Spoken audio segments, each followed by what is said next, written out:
नमस्कार, सुप्रभात। आप देख रहे हैं खबर दिल्ली और समय हो चला है दिल्ली की 25 बड़ी खबरों को जानने का। इससे पहले यदि आप वीडियो को लाइक नहीं किए हैं तो लाइक कर दीजिए और चैनल को सब्सक्राइब कर लीजिए। तो आइए एक नजर डालते हैं 25 बड़ी खबरों पर फटाफट अंदाज में। सीएम रेखा गुप्ता ने किया आजादपुर के नए बस टर्मिनल का उद्घाटन, 40 इलेक्ट्रिक बसों को दिखाई हरी झंडी। दिल्ली के मुख्यमंत्री रेखा गुप्ता ने कल नए आजादपुर बस टर्मिनल का उद्घाटन किया और 40 इलेक्ट्रिक बसों को हरी झंडी दिखाकर रवाना किया। इस अवसर पर मुख्यमंत्री रेखा गुप्ता ने कहा कि पूर्ववर्ती सरकार के कार्यकाल में योजनाएं अटकी भटकी और लटकी हुई थी। 8 महीने के कार्यकाल में उनकी सरकार ने दिल्ली को विकास की कई नई परियोजनाओं की सौगात दी। इस मौके पर दिल्ली के परिवहन मंत्री पंकज कुमार सिंह भी उनके साथ मौजूद रहे। दिल्ली की 4 अदालतों और 2 स्कूलों को मिली बम से उड़ाने की धमकी, जैश ए मोहम्मद के नाम से आया ईमेल। दिल्ली के 4 कोर्ट और सीआरपीएफ के 2 स्कूलों को कल सुबह बम की धमकी मिली, जिससे अधिकारियों में हड़कंप मच गया। अग्निशमन दल और पुलिस ने तुरंत मौके पर पहुंचकर जांच की। जांच के बाद पता चला कि धमकी झूठी थी और स्कूलों में कोई संदिग्ध वस्तु नहीं मिली। यह धमकी ईमेल के जरिए सुबह 9 बजे मिली थी। बता दें कि इस मामले में एक सीनियर पुलिस अधिकारी ने बताया कि हमने दोनों स्कूलों की गहन जांच की और कुछ भी संदिग्ध नहीं मिला। इसे झूठी खबर घोषित कर दिया गया है। इस्लाम में सुसाइड हराम पर बॉम्बिंग जायज, दिल्ली विस्फोट के आरोपी उमर नबी ने हमले से पहले बनाया था वीडियो। दिल्ली ब्लास्ट के मुख्य आरोपी आतंकी उमर नबी का एक खौफनाक वीडियो सामने आया। इस वीडियो में उमर आत्मघाती हमले को लेकर बात कर रहा है। उधर ईडी ने व्हाइट कॉलर टेररिज्म और मनी लॉन्ड्रिंग के मामले में 4 राज्यों के 30 ठिकानों पर छापामारी की है। बता दें कि 1 मिनट 20 सेकंड के इस वीडियो में आतंकी उमर नबी कह रहा है कि इस्लाम में सुसाइड हराम है लेकिन बॉम्बिंग जायज है। वह आगे कहता है कि आत्मघाती हमलों की मुख्य समस्या यह है कि जब कोई व्यक्ति मान लेता है कि उसकी मौत निश्चित समय और स्थान पर होगी तो वह एक खतरनाक मानसिक स्थिति में चला जाता है। ऐसे समय में वह मानने लगता है कि मौत ही उसकी एकमात्र मंजिल है। दिल्ली एनसीआर में प्रदूषण का कहर, अब हर घर की जरूरत बना एयर प्यूरिफायर। एनसीआर में प्रदूषण बढ़ने से लोगों की जीना मुश्किल हो गया।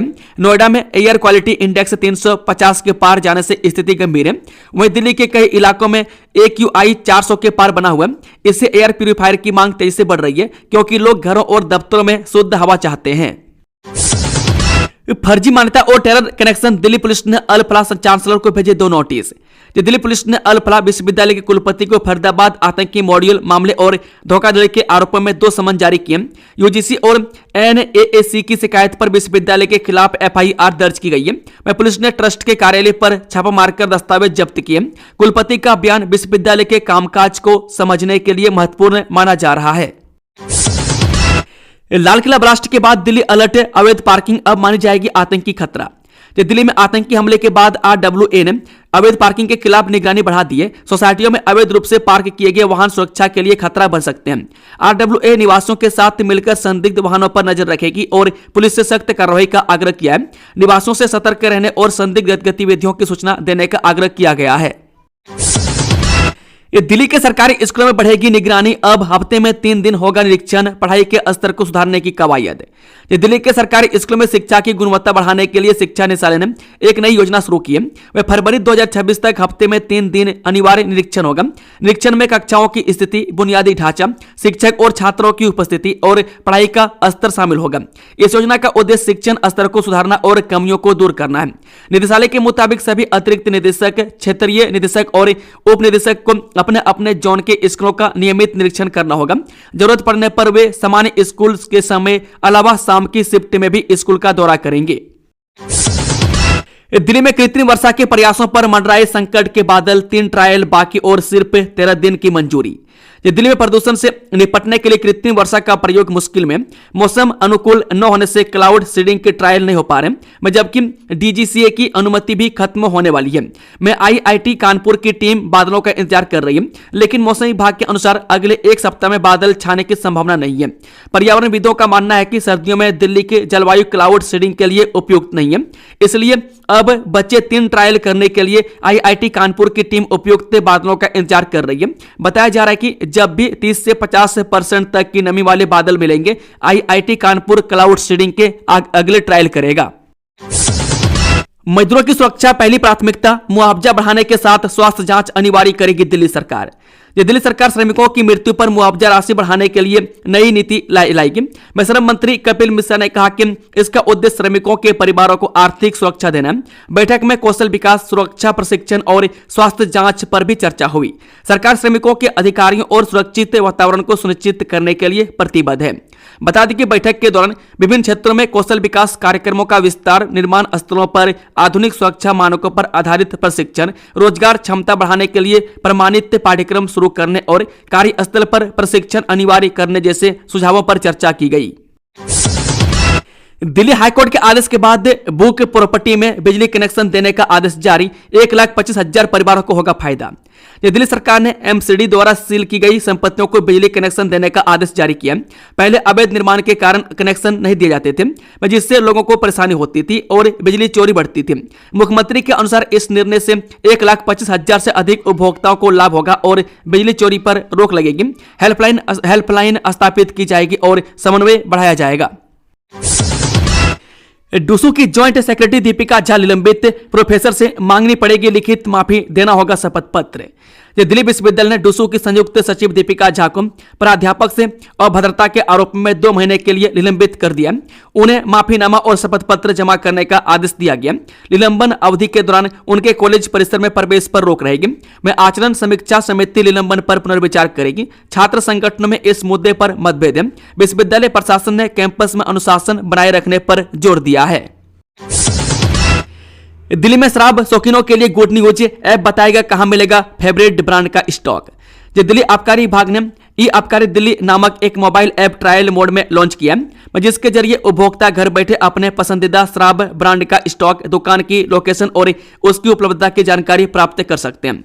अरे यार, ये वाला ब्रांड तो कहीं मिल ही नहीं रहा। अब दिल्ली में ये वाली टेंशन खत्म होने वाली है। दिल्ली आबकारी विभाग ने एक खास मोबाइल ऐप लॉन्च किया है। इस ऐप का नाम है ई आबकारी दिल्ली। इस ऐप के जरिए आप घर बैठे पता कर सकते हैं कि आपका फेवरेट ब्रांड किस दुकान पर उपलब्ध है, वहां कितना स्टॉक बचा है और दुकान का लोकेशन क्या है। दिल्ली में दमघोटू हवा का कहर जारी, कई इलाकों में AQI 600 के पार। क्या है ग्रैब फोर्स से मिलेगी राहत।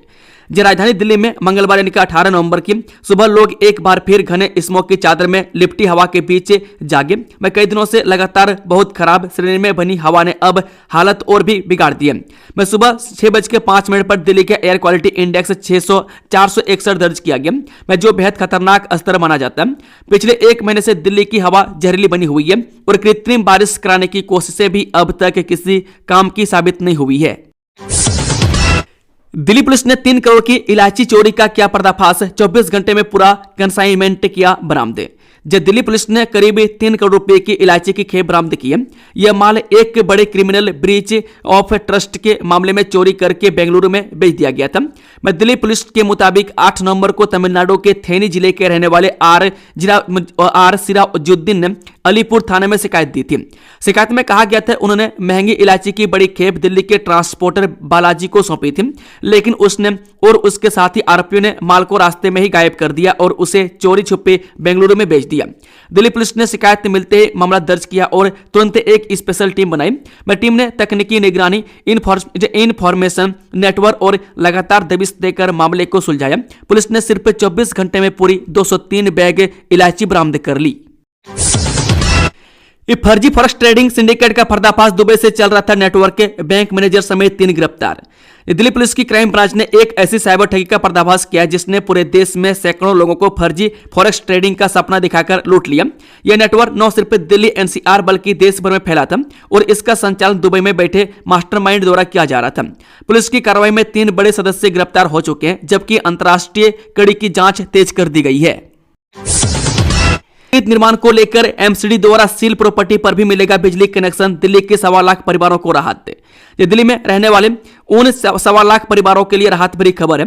मुख्यमंत्री रेखा गुप्ता ने उन संपत्तियों के बिजली कनेक्शन पर प्रतिबंध हटा दिया है जिन पर दिल्ली नगर निगम यानी कि एमसीडी ने विभिन्न उल्लंघनों को लेकर मामला दर्ज किया था। अधिकारियों ने यह जानकारी दी। मुख्यमंत्री कार्यालय की ओर से जारी बयान में कहा गया कि दिल्ली सरकार ने ऐसी संपत्तियों को बिजली कनेक्शन उपलब्ध कराने के लिए आदेश जारी किया।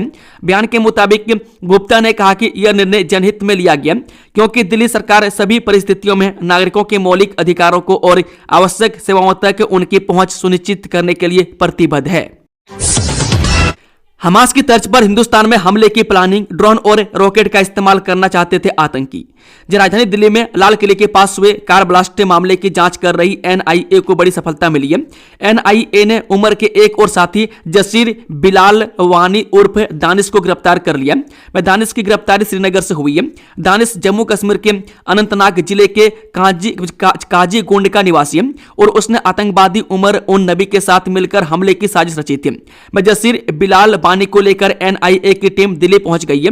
बता दें कल सुबह उसे पटियाला हाउस की स्पेशल एनआईए कोर्ट में पेश किया जाएगा। दानिश ने बताया कि आतंकी दिल्ली में हमास की तर्ज पर ड्रोन और छोटे रॉकेट बनाकर भारत में बड़े हमले की प्लानिंग कर रहे थे। इस शेख हसीना को सजा ए मौत, 30 दिन में सरेंडर नहीं किया तो क्या होगा? पूर्व पीएम के पास सिर्फ यह 2 विकल्प बचे। जब बांग्लादेश के इंटरनेशनल क्राइम ट्रिब्यूनल बांग्लादेश से यानी कि ICTBD ने पूर्व प्रधानमंत्री शेख हसीना को मौत की सजा सुनाई है। इस फैसले को लेकर बांग्लादेश में स्थिति तनावपूर्ण है, जिसको देखते हुए बांग्लादेश की अंतरिम सरकार ने देशवासियों से संयम बरतने की अपील की है। ऐसे में सवाल उठ रहा है कि निर्वासित होकर भारत में रह रही शेख हसीना के पास अब क्या विकल्प बचे हैं। इस सवाल के जवाब के पहले हम आपको शेख हसीना पर क्या आरोप साबित हुए हैं वो संक्षेप में बताते हैं। बता दें कि इंटरनेशनल क्राइम ट्रिब्यूनल बांग्लादेश ने 78 वर्षीय हसीना और उनके पूर्व गृह मंत्री असदुज्जाम खान कमाल को पिछले वर्ष के छात्र विद्रोह के दौरान मानवता के विरुद्ध अपराध के लिए उनकी अनुपस्थिति में मौत की सजा सुनाई। महीनों तक चले मुकदमे के बाद अपने फैसले में ICTBD ने 78 वर्षीय अवामी लीग नेता को हिंसक दमन का मास्टरमाइंड और प्रमुख सूत्रधार बताया, जिसमें सैकड़ों प्रदर्शनकारियों की मौत हो गई थी। इसी प्रकार के आरोपों में पूर्व गृह मंत्री असदुज्जाम खान कमाल को भी मृत्युदंड की सजा सुनाई है। अल-फलाह ग्रुप के 25 परिसरों में ईडी का एक्शन, सेल कंपनियों के इस्तेमाल और मनी लॉन्ड्रिंग को लेकर जांच। लाल किले के पास कार धमाके की आत्मघाती आतंकवादी घटना के चलते जांच के घेरे में आई फरीदाबाद की अल-फलाह यूनिवर्सिटी से जुड़े 25 परिसरों की एनफोर्समेंट डायरेक्टरेट के अफसरों ने मंगलवार तड़के तलाशी ली। दिल्ली NCR में अल-फलाह ग्रुप से जुड़े इन परिसरों में यह तलाशी अभियान वित्तीय अनियमितताओं, सेल कंपनियों के इस्तेमाल और मनी लॉन्ड्रिंग से जुड़ी जांच के तहत चलाया गया। ईडी के सूत्रों ने बताया कि सुबह 5:15 बजे के करीब सर्च ऑपरेशन शुरू किया गया। उन्होंने बताया कि आतंकवादी घटना में अल-फलाह ट्रस्ट और इससे जुड़ी इकाइयों की भूमिका जांच के दायरे में है। वह फाइनेंस और एडमिनिस्ट्रेशन से जुड़े प्रमुख लोगों की भी जांच की जा रही है। इस ग्रुप से जुड़ी 9 सेल कंपनियों की जांच भी हो रही है, जिनका रजिस्ट्रेशन एक ही पते पर कराया गया है। दोषियों को पताल से भी ढूंढ निकालेंगे, दिल्ली आतंकी हमले पर गृह मंत्री अमित शाह का बड़ा बयान। दिल्ली धमाके को लेकर देश के गृह मंत्री अमित शाह ने एक बड़ा बयान दिया है।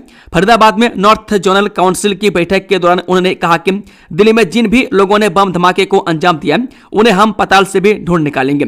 बता दें कि इस दिल्ली बम धमाके में 15 लोगों की मौत हुई है और कई लोग अभी भी गंभीर हालत में अस्पताल में भर्ती है। पुलिस से फिलहाल इस मामले की गहन जांच कर रही है और NIA भी इस मामले में शामिल हो गई है। NIA ने सोमवार को इस मामले से जुड़े एक और बड़े आतंकी को श्रीनगर से गिरफ्तार कर लिया। बताया जा रहा है कि गिरफ्तार किया गया आतंकी दिल्ली धमाके में शामिल आतंकी उमर का करीबी सहयोगी है। आम बजट 2026 अगले साल 1 फरवरी 2026 को बजट पेश होगा या नहीं, एक क्लिक में जाने क्या है वजह। केंद्र की मोदी सरकार अगले साल पेश होने वाले आम बजट 2026 की तैयारियों में जुट गई है। वित्त मंत्रालय के अधिकारी संबंधित लोगों से इस बारे में राय मशविरा कर रहे हैं। वहीं अगले साल 1 फरवरी 2026 को पेश होने वाले आम बजट को लेकर संशय है। आइए जानते हैं इसकी वजह। जी हां, बता दें केंद्र सरकार हर साल 1 फरवरी को आम बजट पेश करती है। इससे एक दिन पहले आर्थिक सर्वेक्षण पेश किया जाता है। इस बार 1 फरवरी 2026 को रविवार पड़ रहा है। साप्ताहिक अवकाश के चलते सभी कार्यालयों में छुट्टी रहती है। वहीं शनिवार और रविवार को संसद की कार्यवाही भी नहीं होती है। परंपरा को देखते हुए वित्त मंत्री निर्मला सीतारमण 1 फरवरी को ही बजट पेश करती आ रही है। मैं देखते हैं इस बार रविवार 1 फरवरी 2026 को आम बजट पेश होता है कि नहीं। ठंड से ठिठुरने लगी दिल्ली, सोमवार रहा सीजन का सबसे ठंडा दिन, 11 साल का टूटा रिकॉर्ड। जानिए आज कैसा रहेगा मौसम। पहाड़ों पर हो रही बर्फबारी ने राजधानी में ठंड बढ़ा दी है। उत्तर भारत का इलाका इस समय भीषण ठंड की चपेट में है। कई जगहों पर शीतलहर का प्रकोप देखने को मिल रहा है।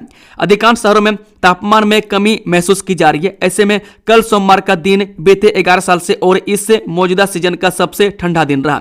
इस दौरान कल अधिकतम तापमान 27.1 डिग्री सेल्सियस दर्ज किया गया, जो सामान्य से 0.7 डिग्री कम रहा, जबकि न्यूनतम तापमान 8.7 डिग्री सेल्सियस दर्ज किया गया, जो मौसम के औसत से 3.6 डिग्री अधिक है। दिल्ली में अधिकतम आर्द्रता 95% और न्यूनतम आर्द्रता 36% रही। दिल्ली बम धमाके में मृतकों की संख्या हुई 15। एलएनजेपी अस्पताल में इलाज के दौरान 2 और घायलों की मौत। दिल्ली कार ब्लास्ट केस में मरने वालों की संख्या बढ़कर 15 हो गई है। दिल्ली पुलिस के मुताबिक मरने वालों की कुल संख्या 15 हो गई है, जिसमें शरीर के 3 हिस्से भी शामिल हैं। एक पीड़ित की कल चोटों के कारण मौत हो गई, जबकि विनय पाठक नाम के एक और पीड़ित ने भी इलाज के दौरान दम तोड़ दिया। बता दें कि 10 नवंबर को दिल्ली के लाल किले पर हुई कार ब्लास्ट के बाद घायलों को इलाज के लिए लोक नायक अस्पताल में भर्ती कराया गया था। ब्लास्ट में जान गंवाने वालों की संख्या अब तक 13 थी, जो बढ़कर 15 हो गई है। दिल्ली पुलिस के मुताबिक इलाज से करा रहे घायलों में कई और की भी हालत गंभीर बनी हुई है, जिन पर डॉक्टरों की टीम विशेष निगरानी कर रही है। लाल किले में श्री गुरु तेग बहादुर साहिब की 350वीं शहीदी वर्षगांठ। दिल्ली सरकार ने आयोजन को लेकर कसी कमर। राष्ट्रीय और अंतर्राष्ट्रीय घटनाओं का साक्षी रहा दिल्ली का लाल किले एक बार फिर बड़े आयोजन के लिए तैयार हो रहा है। बीते 10 नवंबर को लाल किले के समीप बम ब्लास्ट की घटना से वहां सन्नाटा पसर गया था, जो अब दोबारा से गुलजार हो रहा है। बुधवार से लाल किला परिसर में श्री गुरु तेग बहादुर साहिब जी की 350वीं शहीदी वर्षगांठ के उपलक्ष्य में 19 से 25 नवंबर तक भव्य समारोह का आयोजन होने जा रहा है। बुधवार शाम को उद्घाटन समारोह में मुख्यमंत्री रेखा गुप्ता मौजूद रहेंगे। उद्घाटन के बाद अरदास का आयोजन होगा। क्या दिल्ली धमाका मामले में कश्मीर से गिरफ्तार हुई डॉक्टर प्रियंका शर्मा एसएसपी ने बताई सच्चाई। कि 10 नवंबर देश की राजधानी दिल्ली में हुए धमाकों की जांच में लगातार नए खुलासे हो रहे हैं। वहीं इसी मामले में अब जम्मू कश्मीर से हरियाणा की डॉक्टर प्रियंका शर्मा की गिरफ्तारी की खबर आई। बता दें कि रविवार यानी कि 16 नवंबर की सुबह दिल्ली धमाके में गिरफ्तार की गई डॉक्टर शाहीन और अन्य आरोपियों की कॉल डिटेल में उन्हें हरियाणा की डॉक्टर प्रियंका के बारे में पता चला। SSP counter intelligence of Kashmir ने ऐसे में पूछताछ के लिए डॉक्टर प्रियंका को कुछ समय के लिए हिरासत में लिया गया था।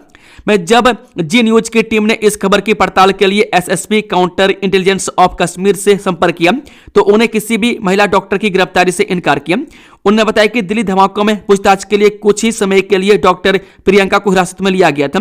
पूछताछ के बाद उन्हें छोड़ दिया गया। इस पूछताछ के दौरान सिर्फ उनका फोन जांच के लिए रोक लिया गया है। इस शाहीन 2016 से ही देश को दहलाने की रच रही थी साजिश। कौम का कर्ज उतारने के लिए पति और 2 बच्चों का भी मोह छोड़ा।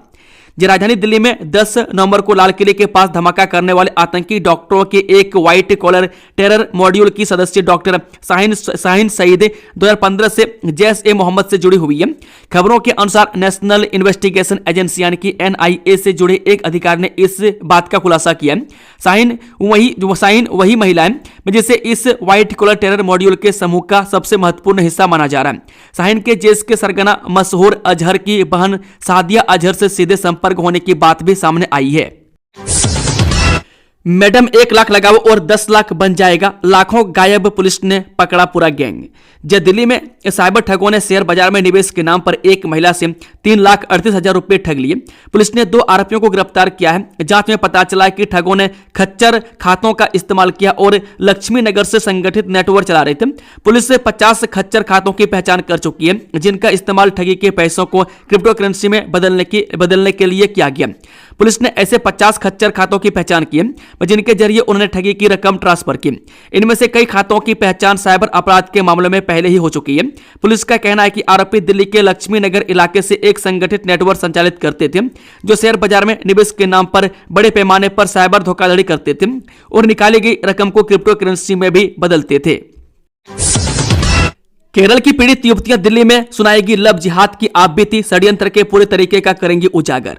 लाल किला आतंकी विस्फोट के बाद व्हाइट कॉलर आतंकवाद की चर्चा है, जिसमें लव जिहाद के माध्यम से हिंदू युवतियों को मुस्लिम बनाने का षड्यंत्र शामिल है।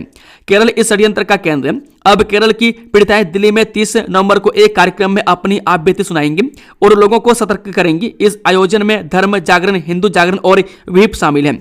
बता दें कि अब वहां की पीड़िताएं पहली बार दिल्ली में एक बड़े आयोजन के माध्यम से दिल्ली के लोगों को लव जिहाद के प्रति सतर्क करेंगे, जिसमें केरल की 12 युवतियों के साथ ही दिल्ली एनसीआर की 2 से 4 लव जिहाद के शिकार शिकार युवतियां आप बीती के साथ षड्यंत्र के पूरे तरीके से परतें उखेड़ेंगी। यह आयोजन 30 नवंबर को निर्धारित है, जिसका आयोजन संयुक्त रूप से धर्म जागरण, हिंदू जागरण व विहिप द्वारा किया जा रहा है। दोस्तों, खबरों का सिलसिला समाप्त होता है। अगर जानकारी पसंद आई तो वीडियो को लाइक, शेयर, चैनल को सब्सक्राइब जरूर कर लें। Thank you, all the best. जय हिंद, जय भारत।